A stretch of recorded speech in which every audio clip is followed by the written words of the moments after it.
Assalamualaikum warahmatullahi wabarakatuh.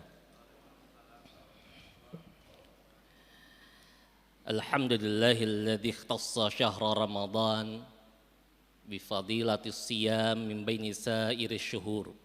Asyhadu an la ilaha illallah wahdahu la syarikalah syahadatan ad-darhuruha li hauli yaumin nusyur wa asyhadu anna sayyidana Muhammadan abduhu wa rasuluhu afdalu da'in ilal khairati wa muhadzirin minasyurur.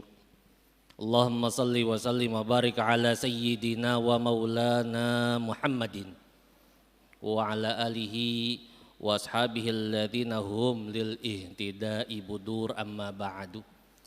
Yaqulullahu ta'ala jalla wa ala a'udzu billahi minasyaitonir rajim. Bismillahirrahmanirrahim. Ya ayyuhalladzina amanu kutiba alaikumus siyamu kama kutiba alal ladzina min qablikum la'allakum tattaqun. Ma'asyiral muslimin, jamaah salat tarawih yang dirahmati Allah Subhanahu wa taala. Rasa syukur serta pujian mari kita sampaikan kepada Allah Subhanahu wa taala, diiringi juga salawat dan salam kita haturkan kepada baginda Rasul Nabi besar Muhammad sallallahu alaihi wasallam.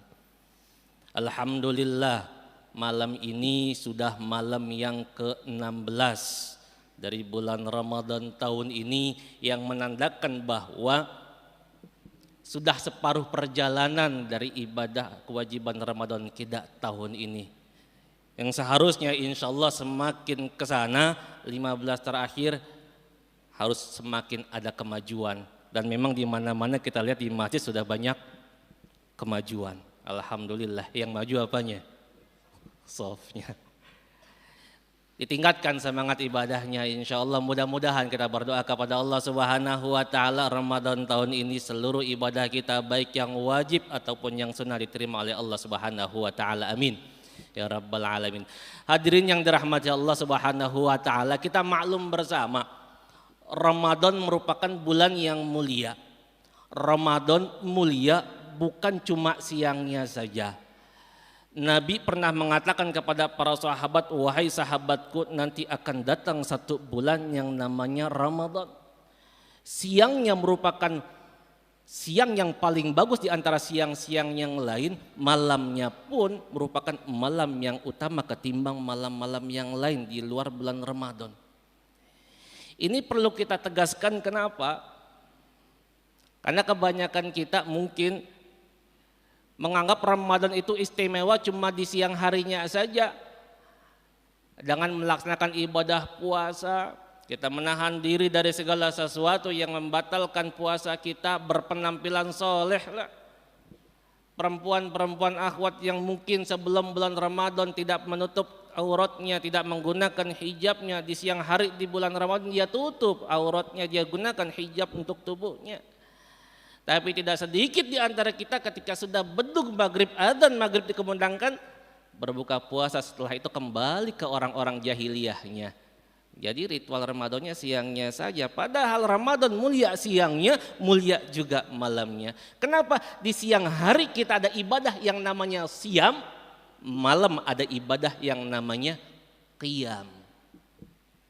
Makanya kalau kita baca hadis Nabi Sallallahu Alaihi Wasallam, di sana ada riwayat yang mengatakan man shoma ramadhana imanan wahtisaban ghufira lahu ma taqaddama min dambi. Dan riwayat yang lain, man qama ramadhana imanan wahtisaban ghufira lahu ma taqaddama min dambi. Kalau kita gabungkan orang yang puasa di bulan Ramadan siang harinya, kemudian malamnya dia qiyamul lail, semata-mata iman dan mengharap ridha dari Allah Subhanahu wa taala, akan diampuni dosa-dosa kecilnya yang telah lewat atau yang telah lalu. Jadi Ramadan mulia bukan siangnya saja, malamnya juga. Hadirin yang dirahmati Allah Subhanahu wa taala, kita maklum pula ketika kita berpuasa, kalau secara bahasa kan puasa, kita baca di kitab itu as-saum logatan al-imsak. Puasa secara bahasa artinya menahan. Secara fikih atau secara syariat dikatakan itu adalah al-imsaku makhsusin bisaksin maksusin bisyara'ita. Puasa itu menahan dari hal-hal yang sudah ditentukan, orangnya pun sudah ditentukan dengan syarat-syarat yang sudah ditentukan secara syariat. Singkatnya, puasa itu kita menahan diri dari segala sesuatu yang membatalkan puasa. Waktunya setelah ditentukan kapan? Mulai terbit fajar sampai terbenam matahari. Itu yang namanya siam. Itu yang namanya puasa. Oleh karenanya, kalau secara syariat, secara kasat mata, secara fikih, puasa kita dikatakan sah ketika sudah memenuhi unsur-unsur yang disebutkan dalam fikih. Yang paling tidak ketika berpuasa bisa dikatakan sah, dia harus niat di malam hari. Yang kedua, dia menahan diri dari segala sesuatu yang membatalkan, diantaranya masukin sesuatu ke dalam rongga, apapun itu bentuknya. Nasi, iya sama. Minuman, ya sama, siang hari batal puasanya. Bagaimana dicolok-colok pakai kapas tuh, ketan buat apa? Swab, kan dicocok-cocok hidungnya, dicolok-colok, batal enggak puasanya? Kalau siang hari batal enggak? Kalau habis dicolok diisep batal, jelas asin. Permasalahannya kalau misalnya tidak ada waktu lain selain siang itu juga harus di swab, karena dia harus pergi kemana begitu, dan harus siang itu juga, insya Allah itu tidak membatalkan puasa, darurat namanya. Tapi yang namanya darurat kata ulama usul fiqh, qadrul hajah, seukuran hajat saja. Jangan dijadikan kebiasaan, besok colok lagi, besok colok lagi, bentar-bentar ngupil, bentar-bentar ngupil. Habis ngupil diisap, ya batal puasanya. Ad-darurah qadrul hajah. Lah kalau disuntik bagaimana Ustaz? Suntik batal enggak puasanya? Kalau suntiknya suntik infusan mah batal. Kalau vaksin, insya Allah fatwa sudah dikeluarkan tidak membatalkan puasa. Kalau infus ya batal, ya jelas namanya infus itu hal cairan yang dimasukkan ke tubuh sebagai pengganti cairan makanan. Ya kalau orang puasa, jangan sebulan, 3 bulan dia nggak makan, kalau diinfus kuat nggak? Kuat, ya batal berarti kalau diinfus. Jadi ketika puasa kita tahan diri dari hal-hal yang membatalkan puasa. Dan kebanyakan kita targetnya sah puasanya. Sedikit kita yang memikirkan bagaimana caranya puasa kita supaya diterima dan ada efeknya, ada nilainya di sisi Allah Subhanahu wa taala. Yang Allah sudah janjikan di dalam Al-Qur'an surah Al-Baqarah apa? Yang diakhiri dengan kalimat la'allakum tattaqun. Ya ayyuhalladzina amanu kutiba alaikumusiyam, wahai orang-orang yang beriman diwajibkan kepada kalian berpuasa, kama kutiba alal ladzina min qablikum la'allakum tattaqun, sebagaimana telah diwajibkan pada orang-orang yang dulu sebelum kamu, la'allakum tattaqun. La'alla memang kalau kita artikan di kamus bahasa Indonesia artinya itu supaya kalian jadi orang yang bertakwa. Tapi kalimat la'alla ketika disandarkan kepada Allah, maka itu bisa diartikan pasti dengan sebab puasa jadi orang yang bertakwa. Masalahnya puasa yang model mana? Kalau puasa cuma sekedar menahan diri dari lapar dan haus, dari hal-hal yang membatalkan puasa dari pagi sampai sore, orang mah biasa, banyak yang bisa. Bahkan kebanyakan di antara kita yang puasa cuma memindahkan pola makan saja.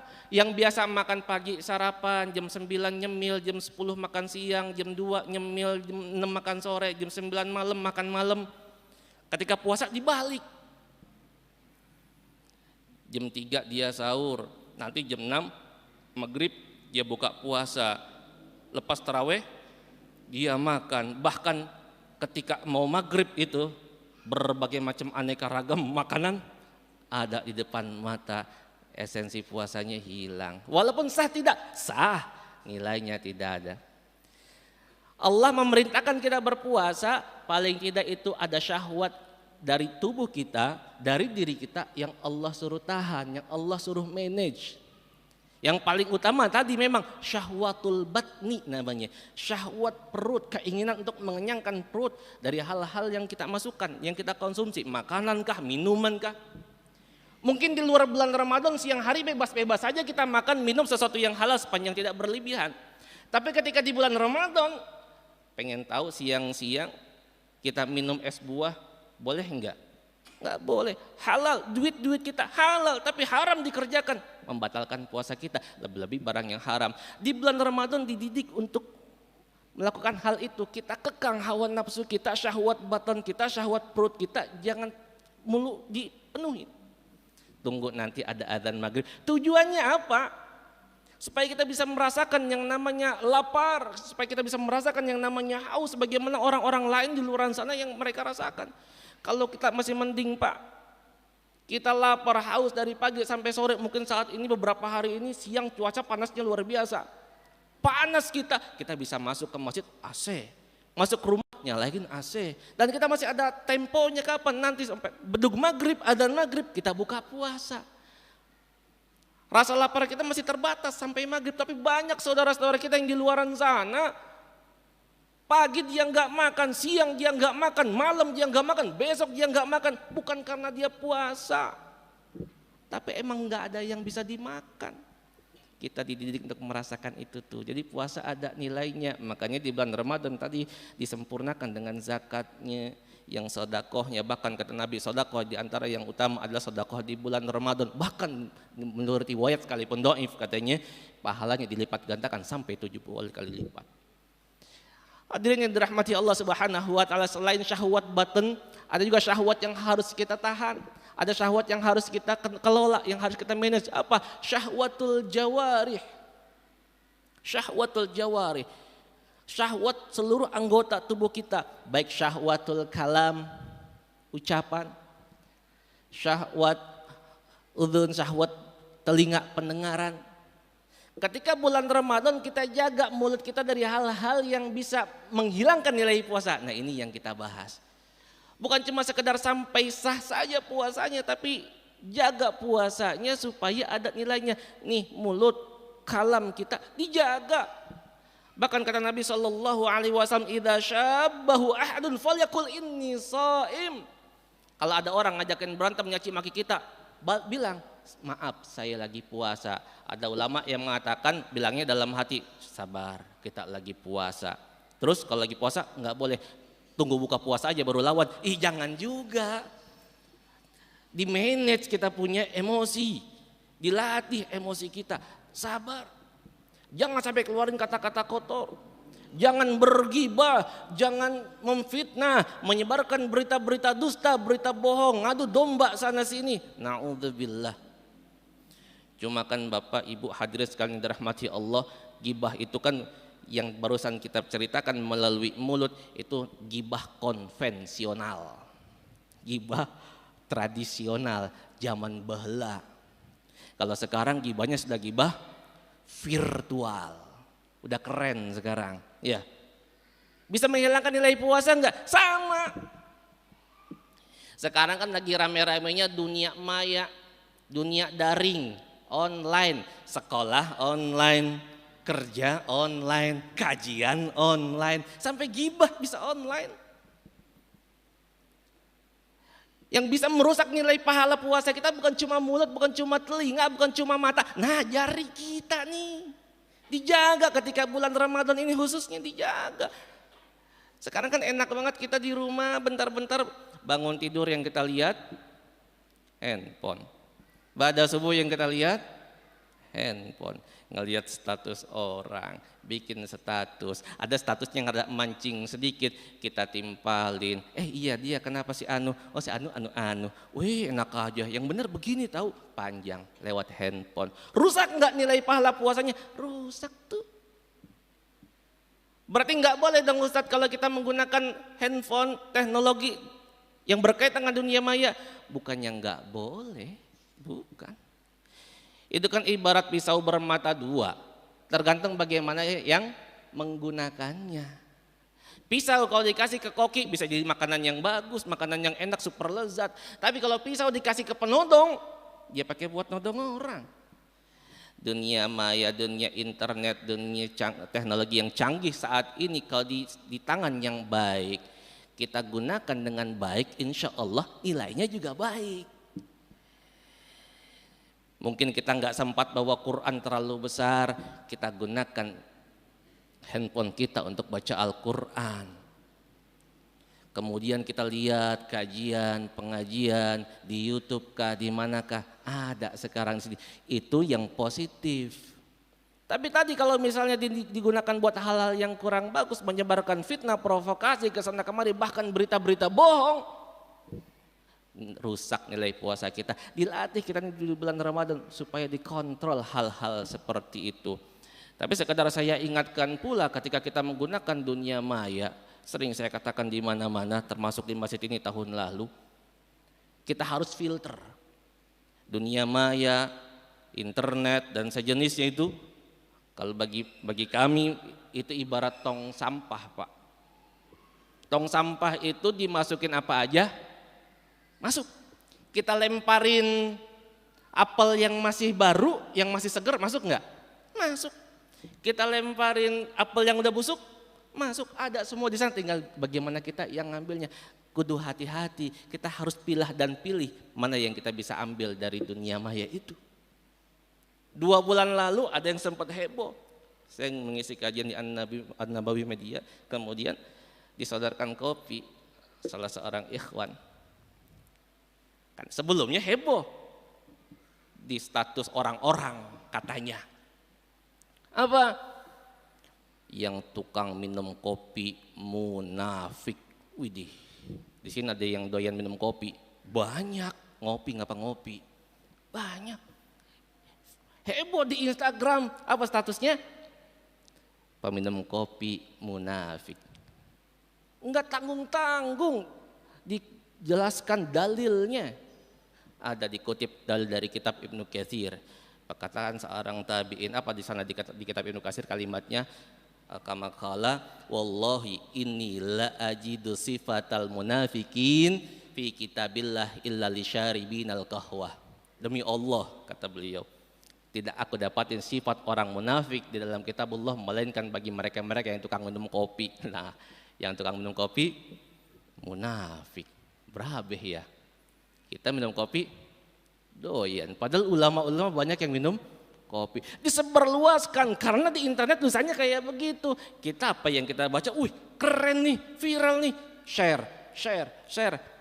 Padahal kita nggak teliti kebenarannya. Yang nulis juga nggak dipelajarin lagi. Dia baca dari kitab terjemah, dia tempel, dia tulis, dia sebarkan. Akhirnya jadi fitnah di mana-mana. Padahal yang dimaksud kahwa di sini itu khamar. Hal yang memabukkan, bukan kopinya. Lah kalau kopinya mah ribet kita. Ya, kita mau ngimamin biar enggak ngantuk. Saya kadang-kadang kalau sholat tarawih itu agak malam, ya bentar supaya enggak mata melek, ya kita ngopi dulu. Masa iya mau jadi imam tarawih, jadi orang munafik dulu? Kan enggak. Ini karena enggak belajar, kemudian lewat dunia maya saja, enggak dikonfrontir dengan liqa, langsung bertemu dengan guru, rusak. Kita kembali. Jadi kita jaga jari-jari kita dari hal-hal yang membatalkan nilai puasa kita. Syahwatul jawari jaga. Karena kata Nabi SAW, kam min shaimin laisa lahu min siyamihi ilal ju' wal atas. Betapa banyak orang yang puasa nggak ada nilainya puasanya. Lapar, aus doang yang dia dapat. Kenapa? Tadi dia cuma menjaga mulutnya dari hal-hal yang membatalkan puasa, tapi tidak jaga dirinya dari hal yang membatalkan nilai puasa. Na'udzubillah. Syahwat yang selanjutnya ada syahwatul farj. Syahwat yang dikekang, yang dikelola, yang dimanage di bulan Ramadan adalah syahwat farj, syahwat kemaluan. Normalnya di luar bulan Ramadan suami istri mau kapan aja boleh berhubungan badan, bebas. Kalau yang punya pasangan, yang jomblo jangan. Jangan mikir macam-macam yang jomblo. Ini khusus yang sudah suami istri. Mau kapan aja, di mana aja, sepanjang itu halal, silahkan. Di luar bulan Ramadan. Ketika bulan Ramadan, sekalipun istrinya siang hari, boleh enggak? Enggak boleh, haram. Bahkan nanti kena kafarat 2 bulan puasa berturut-turut. Di bulan Ramadan dikekang kita punya hawa nafsu libidonya. Jangan sembarangan kita salurkan. Termasuk kepada yang halal, lebih-lebih kepada yang haram. Jadi diri kita di bulan Ramadan dikekang hawa nafsu, perut kita, seluruh anggota tubuh kita, kelamin kita, nafsu seksual kita. Tujuannya apa? Supaya manusia nih, kita nih benar-benar jadi manusia. Loh, emang kita bukan manusia? Manusia, tapi belum seutuhnya manusia kalau sifat-sifat syahwat yang tadi kita perturutkan. Mana buktinya? Binatang. Bangun tidur dia berkokok-kokok kalau dia ayam, ngembe dia kalau dia kambing, ngeong-ngeong kalau dia kucing, keluar dia cari makan, dia lapar cari makan, kenyang dia makan, lihat lawannya, lihat pasangannya, dia kawin. Habis dia kawin dia kenyang, dia tidur. Habis tidur bangun ngapain lagi? Cari makan lagi. Udah kenyang, ngeliat pasangannya, kawin lagi, habis kawin tidur lagi. Setiap hari begitu. Kalau manusia dalam kesehariannya yang dipeturutkan syahwat dan nafsu yang tadi tuh, bangun tidur yang dia pikirin bagaimana supaya bisnisnya lancar, dia pegang handphone, wah dia, kolega bisnis sana sini dia hubungin supaya perutnya kenyang, supaya bisnisnya lancar. Dia dapat makan, dia pulang ketemu pasangannya, ketemu istrinya, dia tidur sama istrinya, puas, hasrat seksualnya tersalurkan, kenyang, pulas dia. Bangun tidur begitu lagi setiap hari. Berarti enggak beda manusia dengan binatang. Ramadan mendidik kita untuk menjadi manusia yang seutuhnya manusia.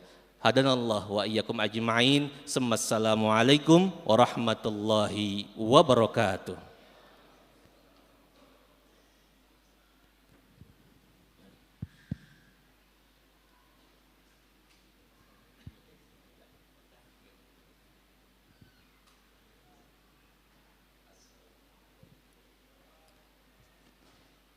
Bismillahirrahmanirrahim.